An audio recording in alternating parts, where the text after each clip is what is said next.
मैं ऋषिकेश शुक्ल आप सभी का अपने YouTube चैनल पर हार्दिक अभिनंदन करता हूं। आज मैं कक्षा 12 CBSE बोर्ड के विद्यार्थियों के लिए हिंदी विषय के अंतर्गत हरिवंश राय बच्चन द्वारा रचित निशा निमंत्रण से संकलित एक गीत दिन जल्दी जल्दी ढलता है को लेकर के प्रस्तुत हुआ हूं, जो CBSE के सिलेबस के अंतर्गत है और महत्वपूर्ण पाठ के अंतर्गत है।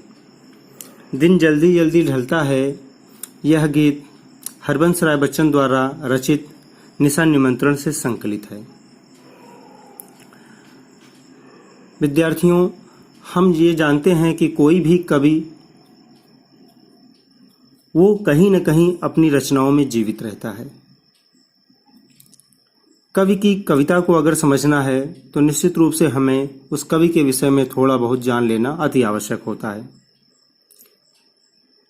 कविता जो कवि के हृदय से निकलती है, उस कविता के अंतर्गत कहीं न कहीं अंश मात्र कवि के भाव निश्चित रूप से उसमें रहते हैं और कहीं न कहीं वो कविता उसके जीवन से बहुत प्रभावित रहती है।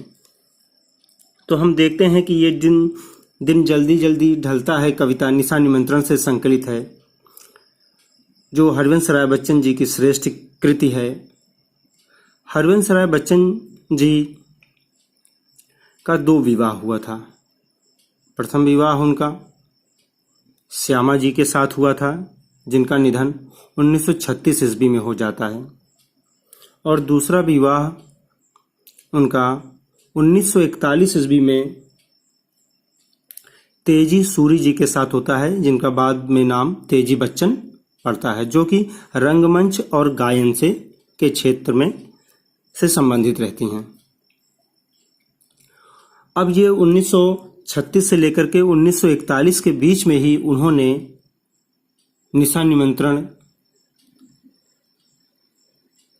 काव्य का इन्होंने सृजन किया है, और वहीं के कुछ न कुछ इनके दुखद भाव, इनकी वेदना इस काव्य पंक्तियों में संग्रहित हैं। तो आइए हम लोग चलते हैं आज हरिवंश राय बच्चन द्वारा रचित दिन जल्दी जल्दी ढलता है। पहले इसका संदर्भ, प्रसंग, फिर शाब्दिक अर्थ इसका, और फिर लिखित व्याख्या। तो आइए देखते हैं इसका संदर्भ। प्रस्तुत पद्य हमारी पाठ्य पुस्तक आरोह भाग 2 के दिन जल्दी जल्दी ढलता है शीर्षक से ली गई है, जो निशा निमंत्रण से संकलित है। इसके रचयिता हालावाद के प्रवर्तक डॉक्टर हरिवंश राय बच्चन जी हैं। प्रसंग, प्रस्तुत पद्य में हरिवंश राय बच्चन जी ने बताया है कि परिवर्तन प्रकृति का शाश्वत नियम है। ये इसका प्रसंग है, और इस कविता का उद्देश्य क्या है, ये कविता कहना क्या चाहती है विद्यार्थियों से और पाठकों से। हरिवंश राय बच्चन जी इस कविता के माध्यम से ये कहना चाहते हैं कि ये जो परिवर्तन है, ये हमारे जीवन में अनवरत बना रहता है। कल जो था आज वो नहीं है, आज जो है वो कल नहीं रहेगा। तो यह परिवर्तन हमारे जीवन में आता रहता है, कभी यह सुखद होता है, कभी यह दुखद होता है। तो आइए चलते हैं इसके शाब्दिक अर्थ और इसकी लिखित व्याख्या पर। हो जाए ना पथ में रात कहीं, मंजिल भी तो है दूर नहीं, यह सोच थका दिन का पंथी भी जल्दी जल्दी चलता है, दिन जल्दी जल्दी ढलता है। बच्चे प्रत्याशा में होंगे, नीड़ों से झांक रहे होंगे, यह ध्यान परों में चिड़ियों के भरता कितनी चंचलता है, दिन जल्दी जल्दी ढलता है। मुझसे मिलने को कौन विकल, मैं हो जाऊं किसके हित चंचल, यह प्रश्न शिथिल करता पथ को, भरता उर में विह्वलता, दिन जल्दी जल्दी ढलता है। तो दिन जल्दी जल्दी ढलता है, अर्थात समय जो है वो बहुत ही गतिशील है, उस समय बहुत तेजी से चलता है। हो जाए ना पथ में रात कहीं, हो जाए ना अर्थात हो जाए ना, पथ माने रास्ता में रात कहीं, कि हे पथिक के माध्यम से सभी जनमानस को ये संदेश दे रहे हैं कि ये जो हमारे जीवन का पथ है, इसमें कहीं विलंब ना हो जाए, कहीं इसमें रात ना हो जाए कि जिसके आगे हमें अपने जीवन का पथ दिखाई ना दे। इसलिए मंजिल भी तो है दूर नहीं, और हमारी मंजिल भी जो है वो दूर नहीं है, वो नज़दीक ही है। इसलिए यह सोच करके जो दिन भर का थका हुआ पथिक रहता है, जो थका है दिन भर का पंथी माने राहगीर भी जल्दी जल्दी चलता है, वह भी जल्दी जल्दी चलता है और दिन जल्दी जल्दी ढलता है। अब इसकी लिखित व्याख्या है। हरिवंश राय बच्चन जी कहते हैं कि हे मनुष्य, हमारे जीवन में जो हमने अपने जीवन में संभावना और लक्ष्य स्थापित किए हैं, उसकी ओर हमें जल्दी जल्दी अग्रसर होना चाहिए। वो लक्ष्य हमसे दूर नहीं है। यह सोच करके वह थका हुआ पथिक, वह उस लक्ष्य की ओर चलने वाला राहगीर, यह सोच करके वह तेजी से आगे बढ़ता है कि जीवन में कभी भी कोई भी परिवर्तन हो सकता है, और इसलिए वह अपने लक्ष्य की ओर गतिशीलता से आगे बढ़ता है। अब इसमें पहले वाले पद्यखंड में इन्होंने पथिक राहगीर के माध्यम से संदेश दिया है, दूसरे में इन्होंने पक्षियों के माध्यम से संदेश दिया है, और तीसरे पद में इन्होंने अपनी संवेदना व्यक्त की है। दूसरे पद में बच्चे प्रत्याशा में होंगे, बच्चे प्रत्याशा कुछ पाने की इच्छा में होंगे और नीढ़ों से झांक रहे होंगे। नीढ़ों का अर्थ है घोंसला। झांक रहे होंगे अर्थात वो इंतजार कर रहे होंगे अपने माता पिता का या अपने घर के लोगों का, जो दिन में काम करके शाम को लौट करके अपने घर आते हैं। यह ध्यान परों में उनके पंखों में चिड़ियों के पक्षियों के भरता है चंचलता, अर्थात वो पंख थके रहते हैं फिर भी वो तेजी से तीव्र गति से आगे बढ़ते हैं। दिन जल्दी जल्दी ढलता है। हरिवंश राय बच्चन जी कहते हैं कि पक्षी भी, वह भी सारा दिन अनाज दाने के चक्कर में अपने घोंसले को छोड़ करके इधर उधर घूमता है, लेकिन जैसी संध्या होती है वह अपने घोंसलों की तरफ बढ़ता चलता है। और उसके बच्चे भी जो हैं वो अपने माता पिता का ध्यान करते हुए उनसे कुछ पाने की इच्छा में अपने घोंसलों से झांकते हैं, अपने घोंसलों से झांकते रहते हैं, उनका इंतजार करते रहते हैं। यह सोच करके पक्षी जो है वह बड़ी ही तीव्र गति से अपने घोंसलों की तरफ बढ़ता है। दिन जल्दी जल्दी ढलता है, अर्थात मनुष्य सारा दिन अपने घरों से बाहर निकल करके अपनी ज़रूरत के सामान को, संसाधनों को इकट्ठा करता है अपने परिवार के लिए, और परिवार के बच्चे शाम को यह सोचते हैं कि हमारे परिवार के सदस्य, हमारे माता पिता कितनी जल्दी घर आएंगे, क्या लेकर के आएंगे, ऐसा वो सोचते हैं। और ये बात जब उनके माता पिता सोचते हैं कि हमारे बच्चे हमारा इंतजार कर रहे हैं, तो वो थके हुए होने के बावजूद भी वो अपने घर की तरफ बहुत तेजी से बढ़ते हैं। अब अपने लिए ये काव्य पंक्तियां कहते हैं, मुझसे मिलने को कौन विकल, अर्थात मेरे घर में तो अभी कोई है भी नहीं, तो मुझसे मिलने को कौन विकल, अर्थात मुझसे मिलने के लिए कोई व्याकुल नहीं है। मैं होऊं किसके लिए हित चंचल, मैं किसके लिए, हित माने कल्याणकारी, चंचल माने होता है आवेग से चलना, चंचलता, तो मैं किसके लिए हो हित चंचल, अर्थात मेरी तो प्रतीक्षा कोई नहीं कर रहा है। यह सोच करके मेरे पग जो हैं वो शिथिल हो जाते हैं, वो चंचल नहीं रह पाते हैं। यह प्रश्न बार बार मेरे पद को, पद माने पैर को, मेरे पैर को शिथिल माने रोक देता है, धीमे कर देता है, और भरता है, उर माने हृदय में, विह्वलता माने व्याकुलता। दिन जल्दी जल्दी ढलता है। अब इस काव्य पंक्ति की संपूर्ण लिखित व्याख्या पर हम चर्चा करेंगे। आइए हम देखते हैं इसकी पूरी काव्य पंक्ति की इसकी लिखित व्याख्या। हरिवंश राय बच्चन जी कहते हैं कि वह पथिक जो दिन में अपने जीविकोपार्जन के लिए अपने घर से बाहर निकलता है, वह संध्या होते ही अपने घर की तरफ जल्दी जल्दी बढ़ने लगता है। उसे यह पता भी रहता है कि उसकी मंजिल जो है वो दूर नहीं है। थके होने के बावजूद वह अपने घर की तरफ जल्दी बढ़ता है कि कहीं रात ना हो जाए, कहीं अंधेरा ना हो जाए और हमें घर पहुंचने में कोई समस्या न हो जाए। अर्थात हमें अपने जीवन में जो लक्ष्य स्थापित किए हैं, जो लक्ष्य बनाए हुए हैं, उस लक्ष्य की तरफ हमें अनवरत आगे बढ़ते रहना चाहिए, क्योंकि समय परिवर्तनशील है, कभी भी कुछ भी परिवर्तन हो सकता है। जिस तरीके से पक्षियों के बच्चे घोंसलों से झांक झांक करके अपने माता पिता की प्रतीक्षा करते हैं उनसे दाना प्राप्त करने की इच्छा में, इसी तरीके से हमारे घर के भी बच्चे वह सुबह गए हुए माता पिता की प्रतीक्षा करते हैं शाम को कि वो कुछ लेकर के हमारे लिए आते होंगे। और ऐसा जब वह पक्षी सोचता है, जब उन बच्चों के माता पिता सोचते हैं, तब वो थके होने के बावजूद भी अपने घर की तरफ बहुत तेजी से आगे बढ़ते हैं, क्योंकि उन्हें पता है कि यह दिन जो है ये जल्दी जल्दी ढल रहा है। आगे हरबंस राय बच्चन जी लिखते हैं कि मैं भी अपने घर की तरफ बहुत तेजी से आगे बढ़ता हूँ, लेकिन फिर यह मैं सोचता हूँ कि मुझसे मिलने के लिए कोई नहीं है, कोई व्याकुल नहीं है, कोई मेरा इंतजार नहीं कर रहा है, और किसके लिए मैं अपने घर की तरफ ये दौड़ा चला जा रहा हूँ। यह प्रश्न जो है वह मेरे पैरों को रोक देता है, मेरे हृदय में विह्वलता और दुख को उत्पन्न करता है। यह समय भी कैसा है, कितनी जल्दी यह समय ढलता है कि आज हमारे जीवन में सुख है और कल दुख रहता है, और दुख है तो उसके बाद सुख रहता है। इसीलिए समय रहते हुए हमें अपने लक्ष्य को प्राप्त कर लेना चाहिए।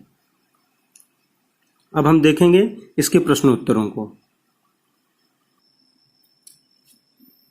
पहला प्रश्न इस पाठ का, कविता एक ओर जगजीवन का भार लिए घूमने की बात करती है और दूसरी ओर मैं कभी न जग का ध्यान किया करता हूँ, विपरीत से लगते इन कथनों का क्या आशय है।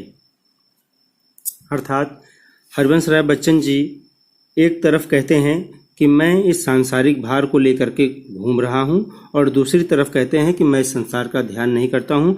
ये दोनों विरोधाभासी पंक्तियों से क्या अभिप्राय है, आइए इसका उत्तर जानते हैं। अगर कविता के भाव हम अच्छे से समझ गए हैं, कवि को हम अच्छे से समझ गए हैं, तो प्रश्नोत्तर करना बहुत ही आसान हो जाता है। यह जरूरी नहीं है कि किसी गाइड के अंतर्गत या किसी के द्वारा बताया गया ही प्रश्नोत्तर सही हो। अगर हम कवि और कविता को अच्छे से समझ चुके हैं तो हम भी अपने अनुसार अच्छे से अच्छा प्रश्नोत्तर बना सकते हैं।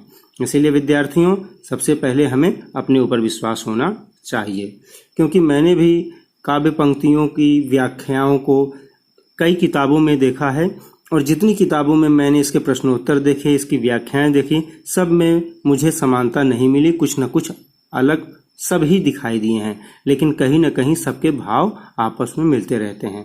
इसीलिए अगर हम काव्य पंक्तियों का भाव समझ गए हैं तो उसकी व्याख्या और उसका प्रश्नोत्तर करना हमारे लिए आसान हो जाता है। आइए देखते हैं पहले प्रश्न का उत्तर। हरबंस राय बच्चन जी के कहने का आशय है कि मैं जगजीवन का भार लिए फिरता हूँ, और दूसरी बात कि मैं न जग का ध्यान किया करता हूँ। काव्य पंक्तियों का यह आशय है कि प्रथम काव्य पंक्ति मैं जगजीवन का भार लिए फिरता हूँ से आशय है कि मैं इस संसार की जो समस्याएं हैं, जो परिवर्तन है, जो दुख है, जो संबंधों की जिम्मेदारी है, मैं उन सब को लेकर के अपने साथ चलता हूँ। मैं उन्हें जीवन का उपहार समझता हूँ, मैं उन्हीं में रह कर के जीना चाहता हूँ। मुझे यह पता है कि जीवन में दुख और सुख दोनों का भार हमारे ऊपर पड़ने वाला है, इसीलिए हम उससे बच नहीं सकते, इसलिए मैं उसके अपने साथ लेकर के चलता हूँ। लेकिन मैं कभी इस संसार का ध्यान नहीं करता हूँ। इस काव्य पंक्ति का आशय है कि मैं कभी इस संसार को दिखाने के लिए कार्य नहीं करता हूँ। जो कार्य मुझे अच्छे लगते हैं, जिन कार्यों पर मेरा हृदय मुझे प्रेरित करता है, मैं वो कार्य करता हूँ। मैं इस संसार के दिखावे के चक्कर में नहीं पड़ता हूँ। ये पहले प्रश्न का उत्तर है। अब हम देखेंगे दूसरा प्रश्न। जहाँ पर दाना रहते हैं वहीं नादान भी होते हैं, कवि ने ऐसा क्यों कहा है? यहाँ पर हमें देखना पड़ेगा ये दाना क्या है। दाना का आशय कहीं कहीं दानों दिया गया है, कहीं कहीं स्वार्थ दिया गया है, लेकिन दाना से तात्पर्य है कि हमारी जरूरत, जब कहीं हमारी ज़रूरत रहती है, वो जो हमारी ज़रूरत पूरी करता है तो हम उसकी ओर आकर्षित होते हैं। और कभी कभी हम अपनी ज़रूरत में इतने ज़्यादा स्वार्थी हो जाते हैं कि हम अपनी स्वार्थों को पूरा करने के चक्कर में कब हमारे अंदर पशुता आ जाती है, हम ये जान नहीं पाते हैं। आज हम वर्तमान समय में देख रहे हैं कि व्यक्ति अपनी ज़रूरत को पूरा करने के लिए किस हद तक जा सकता है। तो आइए, यहाँ पर हरिवंश राय बच्चन जी ने हम सभी को यह एक प्रश्नोत्तर के माध्यम से बताया है कि हमें स्वार्थी नहीं होना चाहिए। जहाँ पर दाना रहते हैं वहीं पर नादान भी होते हैं। कवि ऐसा क्यों कहता है? कवि का कहने का अभिप्राय है कि जहाँ हमारे स्वार्थों की पूर्ति होती है और हम अपने स्वार्थों की पूर्ति करते करते हम इतने नादान हो जाते हैं कि हम इस सांसारिक नियम को भूल जाते हैं कि संसार में सिर्फ अपने स्वार्थों की पूर्ति करना ही सत्य नहीं है। संसार में मानव का मानव से क्या संबंध होता है, परोपकार का, त्याग का, यह भी कर्तव्य होता है। यह हमें ध्यान में रखना चाहिए। क्यों? क्योंकि भारतीय संस्कृति का संदेश है त्याग, और त्याग में ही सुख को प्राप्त करना। तो ये दूसरे प्रश्न का हमने उत्तर देखा। अब हम चलेंगे तीसरे प्रश्न पर। मैं और जग और कहाँ का नाता। पंक्ति में और शब्द की विशेषता बताइए। बड़ा ही व्याकरणिक प्रश्न है। मैं और अर्थात मेरे जैसे और अपने आप को वो अन्य लोगों में भी देख रहा है। और जग और यह संसार, और यह संसार, और कहाँ का नाता। और कहाँ का नाता अर्थात हम देखेंगे कि और क्या है। अब हम देखेंगे पहले और का क्या अर्थ है।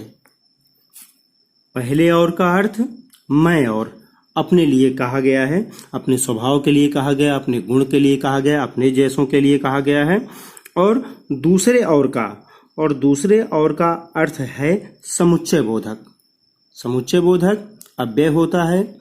यह एक शब्द को दूसरे शब्द से जोड़ता है।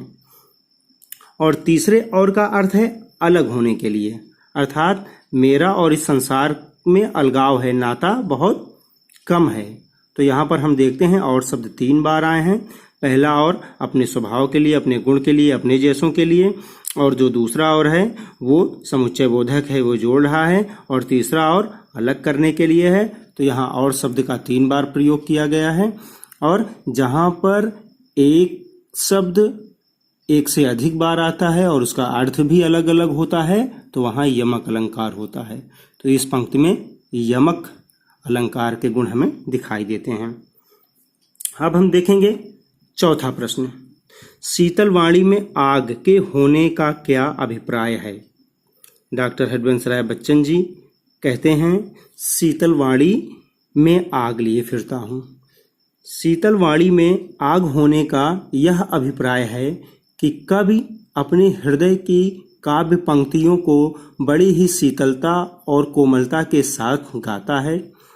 और जब पाठक और श्रोता उन काव्य पंक्तियों को सुनते हैं तो वो काव्य पंक्तियां उनके हृदय में जा करके उन्हें बेचैन कर देती हैं, उन्हें झकझोर देती हैं।